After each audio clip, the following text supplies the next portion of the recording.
Assalamu alaikum everyone. Aman Safir, can you hear me?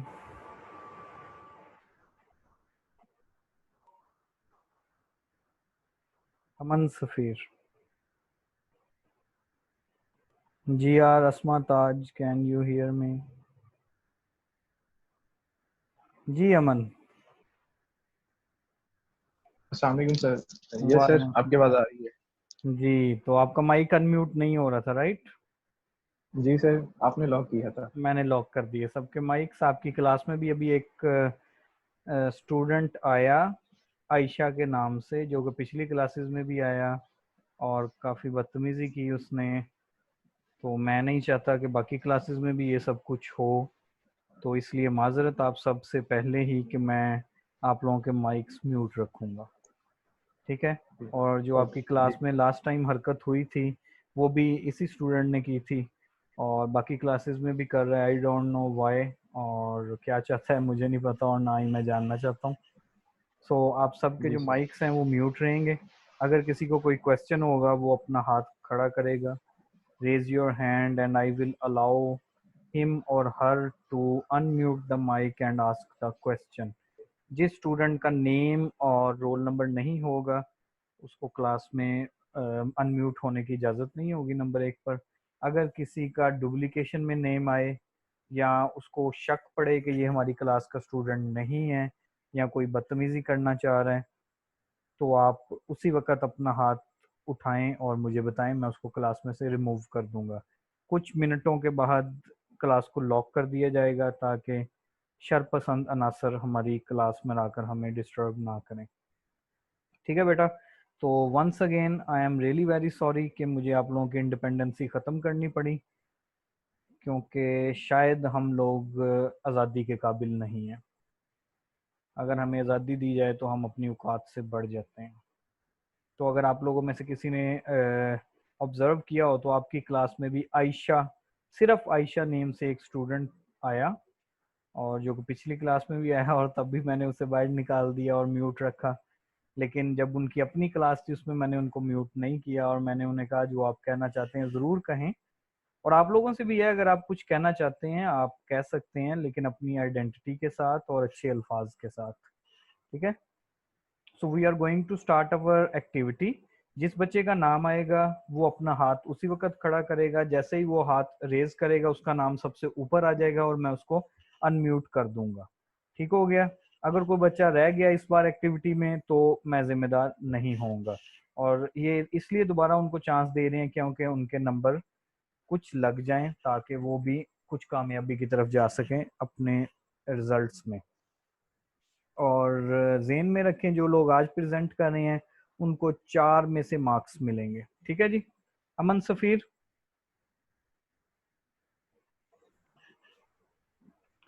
Aman yes sir. 2 minute class को handle जी करना। Sir. 30 second मैं वो file अपनी ले आऊँ जिसपे मैंने इन जी। बच्चों के मार्क्स लगाने हैं, ठीक है? I am coming back in 1 minute, thank you. Alright sir.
Bismillahirrahmanirrahim. We are going to start. Sundas, beta, it's your turn.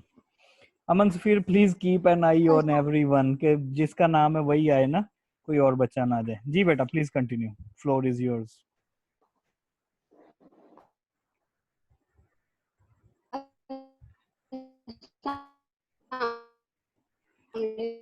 Structure prediction, इस मेथड में हम प्रोटीन स्ट्रक्चर को प्रिडिक्ट करते हैं by the homologous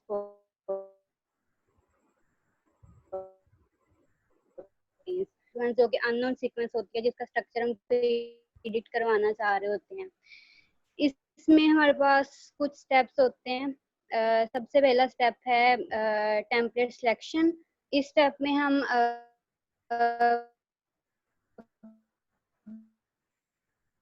against PDF. Next alignment, इस step में हम target sequence को अलाइन करवाते हैं with the template sequence. The next step is loop building and the model building. इस स्टेप में transfer coordinates from the templates, और जो सीक्वेंस अलाइनमेंट के बाद इंसर्शन और डिलीशन की वजह से गैप्स आते हैं, उन गैप्स को मॉडल किया जाता है by the loop modelling. And the last step is evaluate model. इस स्टेप में हम मॉडल को एवेल्युएट करते हैं to check the bond length and the bond angle and the physiochemical properties done.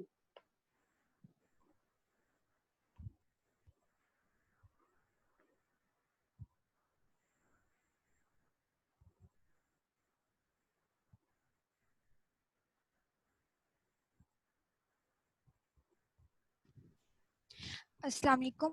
My name is Amna Reed and my topic is post-translational modifications.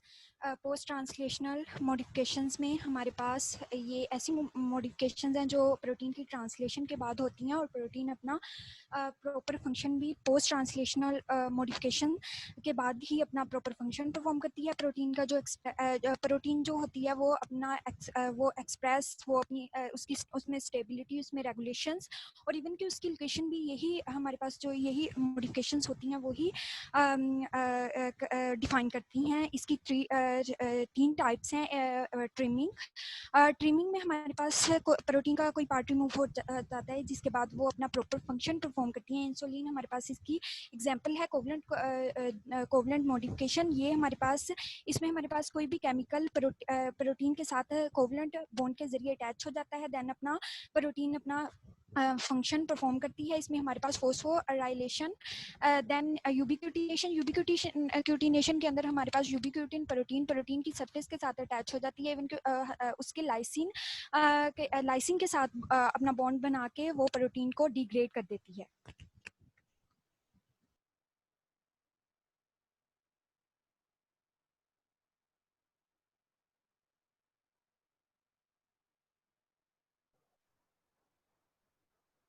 अस्सलाम वालेकुम। मेरा topic है पोस्ट ट्रांसलेशन मॉडिफिकेशन। प्रोटीन जो होता है process translation में हमारे पास made up होती है। इसके बाद इस प्रोटीन्स में कुछ केमिकल प्रोसेस और कुछ इंजाइमेटिक प्रोसेस होता है जिससे प्रोटीन मॉडिफाई करता है ताकि हमें वर्किंग के लिए उनको मॉडिफाइड किया जाए। तो ये इस पोस्ट ट्रांसलेशन मॉडिफिकेशन में इंजाइमेटिक वर्क होता है। इसमें अमाइनो एसिड चेन के अंदर अमाइनो एसिड चेन के अंदर कुछ चेंजेस आते हैं, कुछ ग्रुप्स आके अटैच होते हैं ताकि प्रोटीन को मॉडिफाइड किया जाए। ये they alter the activity change, localization, turnover और इंटरेक्शन और प्रोटीन को चेंज कर देता है। इसकी 3 टाइप्स हैं। मेन टाइप्स है कोवलेंट मॉडिफिकेशन, ट्रिमिंग और यूबिक्विटेशन। कोवलेंट मॉडिफिकेशन में कोई ग्रुप आकर अमीनो एसिड साथ अटैच होता है। ट्रिमिंग में जो अमीनो एसिड चेन है उनमें से कट हो जाते हैं अमीनो एसिड्स, और यूबिक्विटेशन में यूबिक्विटिन जो ग्रुप है वो आके अटैच हो जाता है।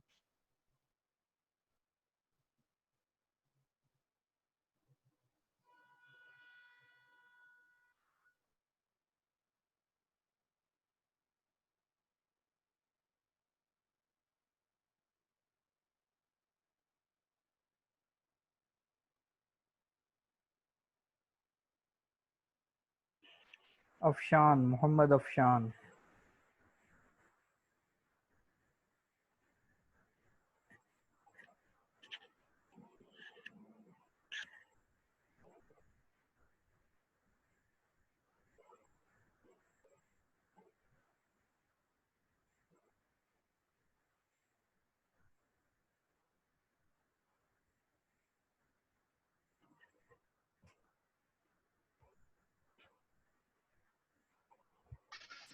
अस्सलाम वालेकुम, my name is Mohammad Afshan और मेरा रोल नंबर 16739। आज हम प्रोटीन स्ट्रक्चर के बारे में डिस्कस करेंगे। प्रोटीन स्ट्रक्चर में सबसे पहले हम अमाइनो एसिड्स को डिस्कस करेंगे। अमाइनो एसिड्स का मतलब है amino means amino group, NH3 NH2 होता है बेसिकली ये, और एसिडिक ग्रुप नंबर 2 इसको हम कार्बोक्सिलिक ग्रुप भी कहते हैं जिसमें COOH आता है।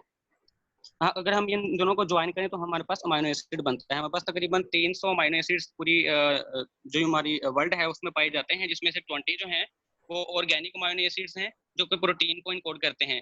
और इनमें जो सेंट्रल हमारे पास कार्बन होता है इसे हम अल्फा कार्बन भी कहते हैं, और इसमें 4 ग्रुप्स होते हैं, 4 लिंकेजेस होते हैं। अमाइनो लिंकेज होता है, और कार्बोक्सिलिक ग्रुप का लिंकेज होता है, साइड चेन होती है जिसे हम R भी कहते हैं। और ये अमाइनो एसिड्स आपस में वाटर मॉलिक्यूल को एलिमिनेट करके पेप्टाइड बॉन्ड्स के जरिए लिंकेज करते हैं। हमारे पास 4 किस्म की प्रोटीन स्ट्रक्चर्स आते हैं अमाइनो एसिड्स को लिंक करने के लिए। इसमें हमारे पास 4 स्ट्रक्चर्स में quaternary, primary structure, secondary structure.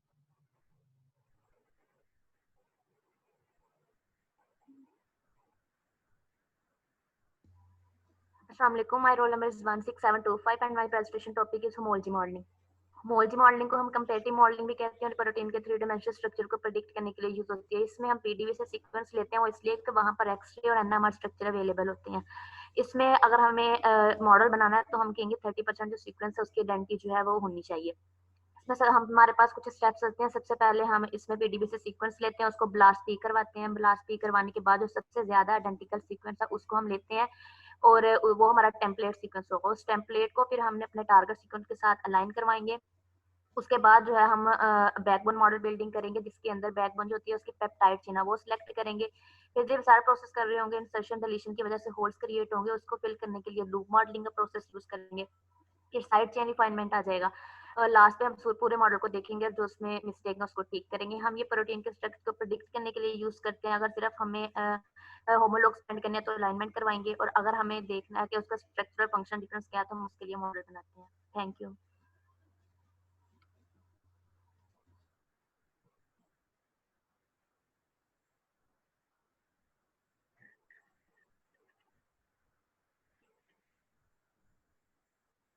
Assalamu alaikum. My name is Rupu Karolbas. My roll number is 16712. My presentation topic is introduction and applications of proteomics. Basically, definition of proteomics. Proteomics is the study of proteins. Importance of proteomics. Proteomics is the study of proteome.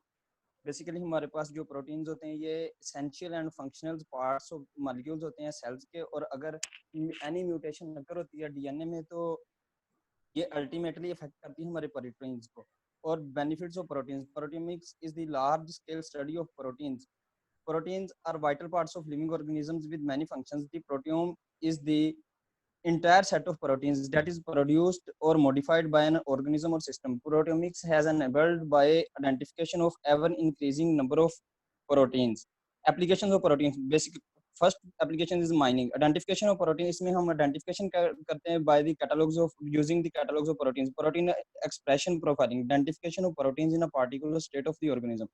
Protein network mapping, protein interactions in living systems, mapping of protein modifications. In this way we define how and where proteins are modified.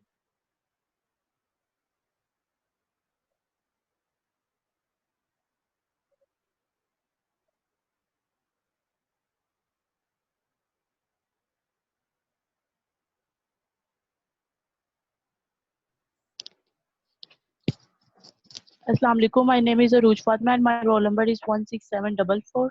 My presentation topic is amino acid. Amino acid is an organic compound that contain a carboxylic group COOH and a functional amine group NH2 and a central carbon C, which is called alpha carbon.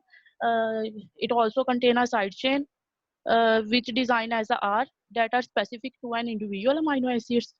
There are 300 amino acids occur in nature, but 20 can take part in coding of proteins, out of which 9 are essential.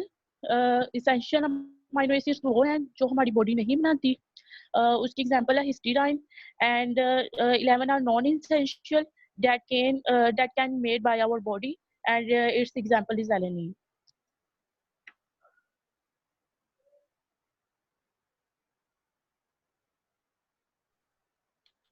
Assalamualaikum. My topic of presentation is the post translation modification. ये translation के बाद जितनी भी modification होती हैं उनको हम post translation modification कहते हैं। ये जो मॉडिफिकेशन होती हैं ये किसी भी प्रोटीन की फंक्शनिंग के लिए बहुत एसेंशियल होती हैं। इसकी टाइप्स हैं trimming, covalent modification, protein folding, ubiquitination. Trimming cut off due to signalling, कोई भी केमिकल अटैचमेंट की वजह से हमारा जो प्रोटीन का कुछ पार्ट है वो कट ऑफ हो जाता है एंडोप्रोटियोसिस एंजाइम की वजह से। कोवलेंट मॉडिफिकेशन हमारे पास कोई भी केमिकल ग्रुप आके हमारे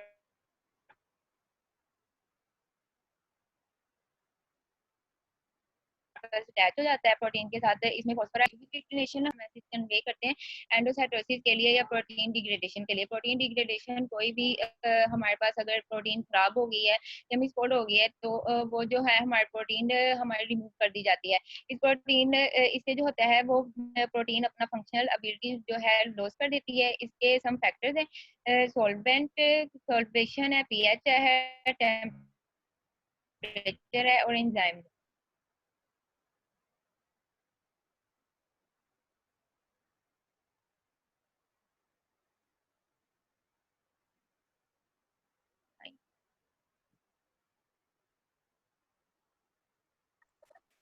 Assalamu alaikum. My name is Adnan Hashim and my roll number is 16714. And my topic of presentation is NMR of protein.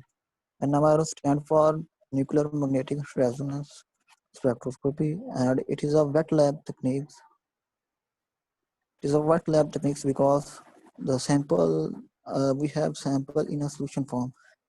We use NMR for prediction of 3D structure of protein and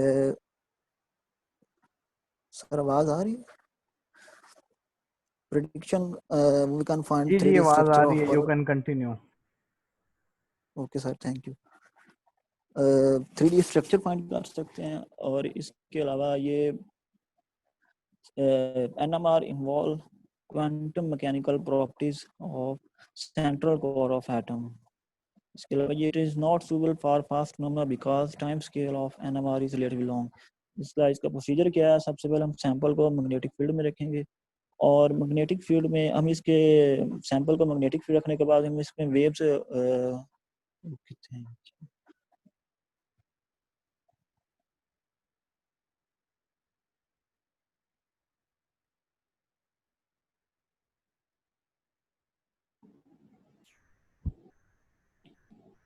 Assalamualaikum. My topic is post-translation modification. Chemical or enzymatic modification in a protein after its synthesis. इसके modification की ज़रूरत क्यों होती है? Protein को stable करने के लिए, प्रोटीन को प्रॉपर फंक्शन करने के लिए। इसमें मुख्तलिफ टाइप्स हैं।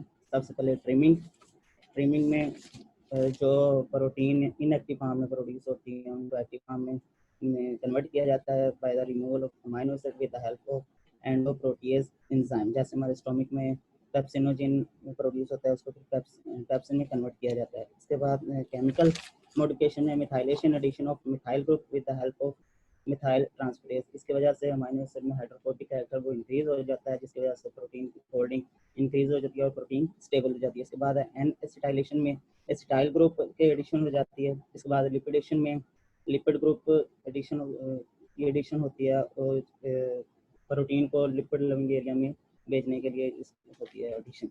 यूबिक्विटिनेशन में जो प्रोटीन मिसफोल्डिंग हो जाती है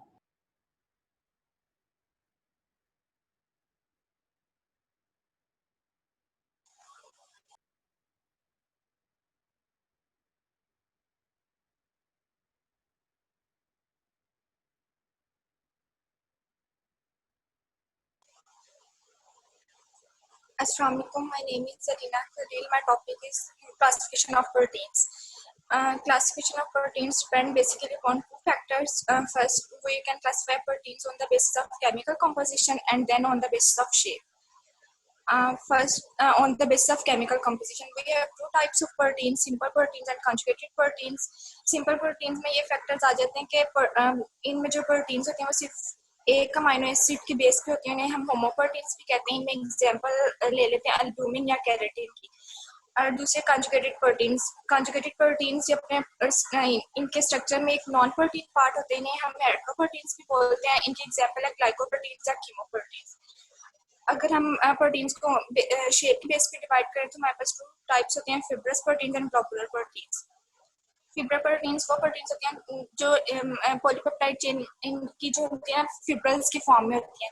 ये नॉन क्रिस्टलाइन होते हैं, insoluble in aqueous medium. For example keratin. Globular protein ये स्फेरिकल इन शेप होते हैं, इनका नेचर क्रिस्टलाइन होता है, ये soluble in aqueous medium. For example haemoglobin.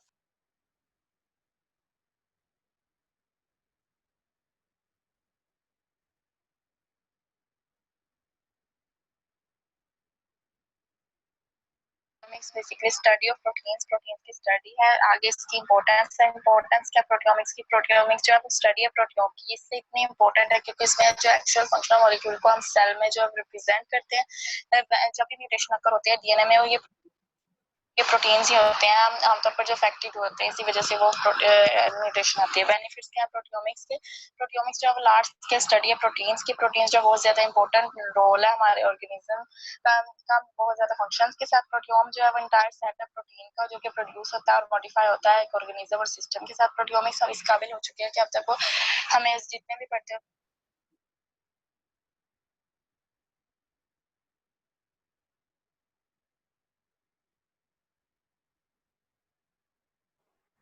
Waqas Ali 16732।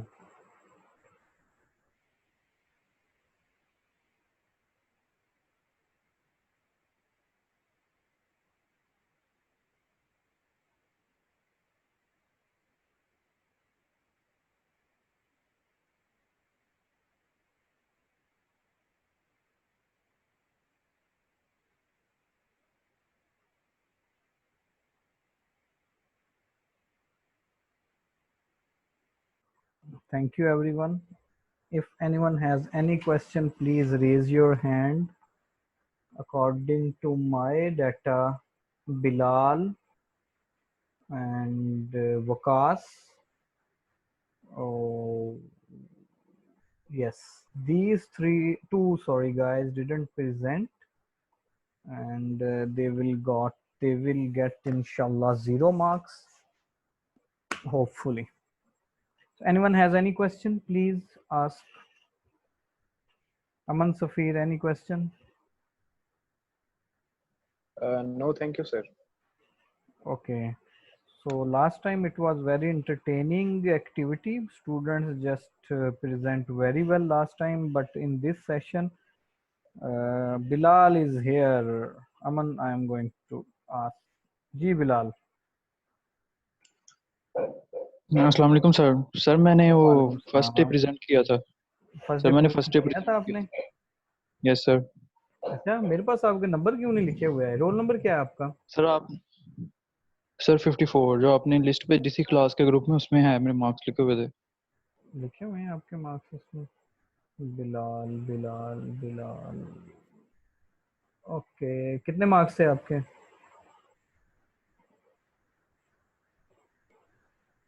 Bilal कितने मार्क्स थे आपके? किधर गया बिलाल?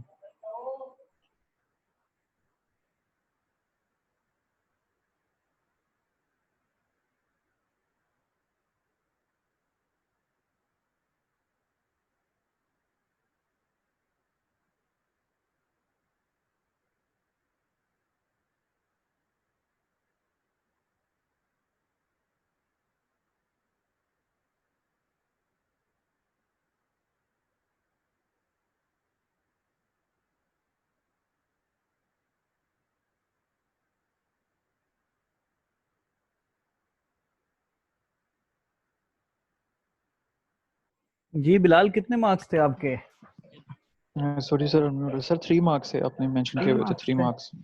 अच्छा ये ओके 16754 है राइट? तो ये मेरे ख्याल ऊपर जो बिलाल है ये वो जो सीनियर है वो है right?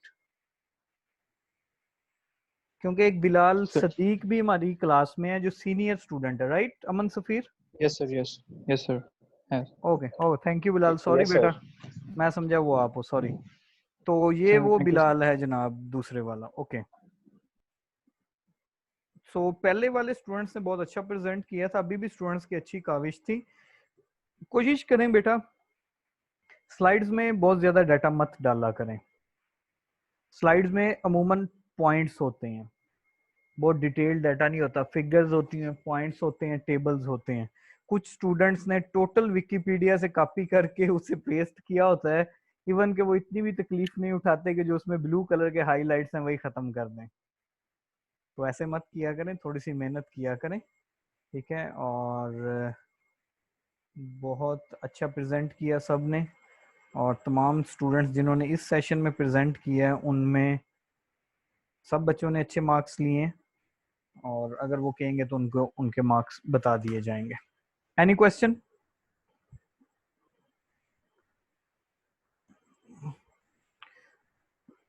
Anyone has any question, please raise your hand. जी मैविश फरियाद 16725। सर हमारा वो क्वेश्चन आंसर सेशन ही होगा तो हमारे उसके मार्क्स कैसे लगेंगे? बेटा वो आपकी प्रेजेंटेशन से अंदाजा हो गया है, वो मार्क्स इंक्लूड कर लिए। बेटा डर लगता है, क्या करें, आपके जो स्टूडेंट्स हैं वो पता नहीं कहाँ से पॉपअप होते हैं और पता नहीं क्या क्या के ऑनलाइन लेक्चर में चले जाते हैं, तो डर लगता है ना हमें। तो अब इसलिए इस तरह की एक्टिविटी थोड़ी सी कम कर दी है, इसलिए आप लोगों की आज़ादी भी छीन ली गई है ना, कि कोई भी स्टूडेंट जो है वो अपना माइक अपनी मर्जी से अब अनम्यूट नहीं कर सकता। आप लोग बड़े अच्छे स्टूडेंट्स हैं, मैं उम्मीद करता हूँ कि आप स्टूडेंट्स इस तरह की कोई हरकत नहीं करेंगे। Not with me, not in your life, below the line मत जाया करें, और अच्छे स्टूडेंट्स अच्छे इंसान की तरह रहें, ठीक है बेटा। सबसे मुश्किल अच्छा इंसान बनना है, और सबसे आसान भी अच्छा इंसान बनना है। अब आप फैसला कर लें आपने क्या करना है। कोई बड़ी बात नहीं है किसी से तमीज से बात करना, अच्छे अल्फाज में बात करना, कोई बड़ा बदमाशी करना कोई कारनामा नहीं है, किसी के साथ बदतमीजी करना, गाली देना, ये कोई कारनामा नहीं है। कारनामा है तहजीब में रहना, तमीज में रहना, अच्छा इंसान बन के रहना, नमाज पढ़ना, एक अच्छी जिंदगी गुजारना, ये कारनामा है। बदमाशी करना कौन सा कारनामा है? वो तो आप यहाँ पे भी उसमें ज़लीलो ख्वार हो गए और ऊपर जाके अल्लाह के हुजूर भी ज़लीलो ख्वार हो गए। तो इन चीज़ों से थोड़ा सा आप लोगों ने इज्तनाब करना है। मैं उम्मीद करता हूँ कि आप लोग बहुत ही अच्छे स्टूडेंट्स हैं और बहुत ही अच्छी तरह रहेंगे। अरूज और अफशान दोनों मौजूद हैं क्लास में? Raise your hands please. Mohammad, Afshan and Arooj.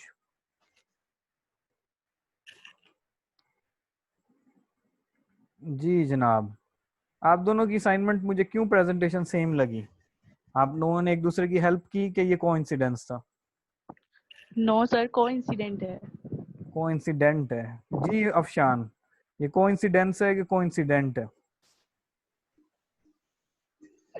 Sir help तो नहीं की, लेकिन टू बी ऑनेस्टली अरूज ने कुछ मेरे से पूछा था कि अगर मुझे इस बारे में बता दें, अमाइनो एसिड का थोड़ा सा ना थोड़ा पूछा था मेरे मुझसे, कुछ कंसेप्ट लिया था थोड़ा सा। बात है बेटा, एक दूसरे की हेल्प नो जरूर सर, करें। मैंने इससे नहीं पूछा हैं? सर, मेरा लैपटॉप खराब था, बस मैंने इनसे थोड़ी सी मैंने कहा था कि वो बेटा चार्जिंग का उन्होंने इशू भी है, इतना सुबह ही आ कहा जाएगा। है मैंने ये कि उन्होंने भी यही कहा है कि थोड़ा सा कंसेप्ट डिस्कस किया था, कोई और नहीं उन्होंने कुछ कहा। और ये बहुत अच्छी बात है एक दूसरे की हेल्प करना, इसमें कोई बुरी बात नहीं है, ठीक है। तो ये तो मेरी चालाकी है कि मुझे पता चल गया कि आप दोनों ने एक दूसरे की हेल्प की है, इसमें कोई बुरी बात नहीं है बेटा। और कोलीग से पूछना कोई बुरी बात नहीं है, स्टडी के बारे में परेशान ना हो। वैसे ही मुझे ऑब्जर्व हुआ तो मैं चेक कर लिया, ठीक है, कोई मसला नहीं आप दोनों के लिए, डोंट बी वरीड। उन आपस से लड़ना भी हो बाद चो, अरूज उसको बेचारे को लड़ना पड़ना होता ही है ना। आपने क्यों बताया? मैं आज तो बाद हेल्प ही नहीं लेनी, चल भाई छुट्टी, टन टन टन, ठीक है। नहीं सर, चलें, नहीं खुश लड़ती। रहें बेटा, सब बच्चे बहुत अच्छे हैं आप, और अच्छे बच्चों थैंक की यू तरह सर। रहें। इंशाल्लाह ताला नेक्स्ट क्लास में हम अपने जो रिमेनिंग कंटेंट्स हैं उनकी तरफ बढ़ेंगे। Thank you so much everyone for joining. And where is CR? CR, anything you want to share or summarize? Okay, Aruj Fatma once again. जी बेटा, अरूज फातिमा आप कुछ कहना चाहते हो बेटा? No sir. आपका हाथ ऊपर है, इसको नीचे कर लें। सर कर लिया नीचे। नवाजिश। जी अमन सफीर, अमन सफीर, so we are going to नहीं summarize सर, our अगर आप कुछ ऐड करना चाहते। हमारी मानता कौन है सफर अमन, हम तो ऐड करते रहते हैं कि तमाम बच्चे अच्छे बन करें। थैंक यू सो मच जी। Waqarul Abbas. Sir new session अभी स्टार्ट होगा कि वो बाद में होगा? नहीं बेटा, अगली क्लास। नेक्स्ट क्लास में इंशाल्लाह ताला आपको इन्फॉर्म कर दिया जाएगा। Everyone, thank you so much for joining. If anyone has any question, please raise your hand. Otherwise, we are going to conclude this session. And Alhamdulillah, we completed our presentations and everyone performed very well. I appreciate everyone. Please take each other's comments constructively and please don't. Ji Afshan. Sir मैंने पूछना था कि हमारी जब भी class हुआ करेगी तो हमारा फिक्स टाइम रहेगा 5 बजे या 5:30 बजे तक, या इसके अलावा भी हो सकती है? ये यार पता क्या, कुछ टेक्निकल इश्यूज होते हैं अफशान, तो मैं इंशाल्लाह कोशिश करूंगा इसको ना, आप लोग बता दें कब क्लास लिया करनी है। सर वो डिस्कशन हो रही थी ग्रुप में, जी तो वो कह रहे थे कि अगर हर टीचर हमारे जो हैं वो एक ही टाइम अगर फिक्स कर लें तो ज्यादा बेहतर है, क्योंकि कुछ बच्चे जो हैं इशू होते हैं मुख्तलिफ टाइम के अंदर, किसी की लाइट नहीं होती तो किसी का इंटरनेट कनेक्शन नहीं होता, तो बस यही डिस्कशन कर रहे थे कि अगर हम एक फिक्स टाइम रख लें। तो अफशान ये अगर यही वाली अगर इश्यूज टीचर को भी हों, क्योंकि वो भी पाकिस्तान में ही रहता है और वो भी इंसान ही है, तो उसको कुछ फैसिलिटीज मिलेंगी कि नहीं सिर्फ स्टूडेंट्स को देखा जाएगा? तो क्या नाम है इस बच्चे का? अमन सफीर, आप अटेंडेंस मार्क कर लें, जो बच्चे रह जाएं वो यूट्यूब से लेक्चर को देख लिया करें। और अमन सफीर और जो जियान हैं वो बहुत अच्छी तरह जानती हैं कि जो स्टूडेंट्स रेगुलर होते हैं उनको उनकी अटेंडेंस लग जाती है, अगर वो क्लास में ना भी एंटर हो सकें तो उनका अंदाजा होता है कि रेगुलर स्टूडेंट है ये, और वो व्हाट्सएप पे इन्फॉर्म कर दें अपना टेक्निकल इशू। कुछ स्टूडेंट्स हैं जो कि 1 या 2 क्लासेस ली हैं या उन्होंने 50% से कम क्लासेस ली हैं, उनको ये फैसिलिटी नहीं मिलेगी। अमन और अस्मा ताज, ये फैसिलिटी सिर्फ उन स्टूडेंट्स के लिए है जिन्होंने मोर देन 50% ऑनलाइन क्लासेस ली हैं और उनके पास कोई टेक्निकल इशू आ गया तो प्लीज उनको अकोमोडेट करिएगा। Thank you ji. Asma ji. Asma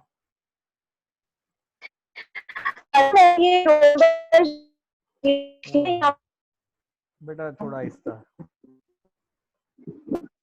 sir ये मैंने रोल नंबर्स लिख लिए हैं, कि मैं आपको ग्रुप में सेंड कर देती हूँ, क्योंकि मैंने स्टार्टिंग में देखे थे ना लोग कितने थे, तो वो मैंने नोट कर लिए थे। नवाजिश, थैंक यू सो मच। अमन सफीर और आप दोनों अटेंडेंस मार्क किया करें। जो स्टूडेंट्स रेगुलर स्टूडेंट्स हैं और वो किसी टेक्निकल इशू की वजह से क्लास से बाहर रह गए हैं, क्लास लॉक हो गई है, तो उनकी अटेंडेंस को कंसीडर किया करें। जो स्टूडेंट्स अमूमन क्लास में नहीं आते उनके लिए ये फैसिलिटी नहीं है। और तमाम स्टूडेंट्स यूट्यूब से लेक्चर को बार बार देखें, समझें। इंशाअल्लाह ताला हमारे फिजिकल एग्जाम्स होंगे और तमाम के तमाम एग्जाम के बारे में जो क्वेश्चंस होंगे वो इन्हीं लेक्चर्स में से होंगे। So please be focused. Thank you so much everyone for joining.